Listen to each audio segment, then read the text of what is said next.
ஒரு காலத்தில் ஒரு சிறிய நாட்டில் மிகவும் புத்திசாலியும் நேர்மையுமான ஒரு முடித் தொழிலாளர் வாழ்ந்து வந்தான்.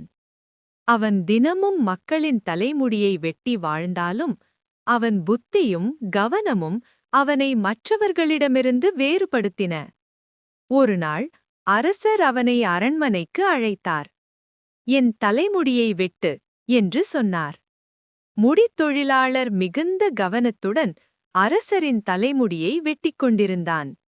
அப்போது அரசரின் முகத்தில் சிறிய கவலை இருப்பதை அவன் கவனித்தான். சற்று தயங்கி மரியாதையுடன், அரசே, உங்கள் முகத்தில் கவலை தெரிகிறது. நாட்டிற்கு ஏதாவது பிரச்சனை இருக்கிறதா என்று கேட்டான். அரசர் ஆச்சரியப்பட்டார். நீ என் மனநிலையை எப்படி அறிந்தாய் என்று கேட்டார். முடித் தொழிலாளர் அமைதியாக சொன்னான். அரசே, முகம் மனிதனின் மனதை வெளிப்படுத்தும் கண்ணாடி போன்றது. அரசர் மகிழ்ந்து நாட்டின் பிரச்சனையை அவனிடம் கூறினார்.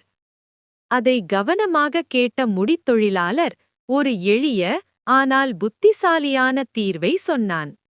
அந்த தீர்வு நாட்டிற்கு மிகுந்த நன்மை செய்தது. மிகவும் மகிழ்ந்த அரசர், நீ ஒரு முடித் தொழிலாளர் மட்டுமல்ல, நல்ல அறிவாளி என்று பாராட்டினார். அரசர் அவனுக்கு பொன்னும் பரிசுகளும் வழங்கினார்.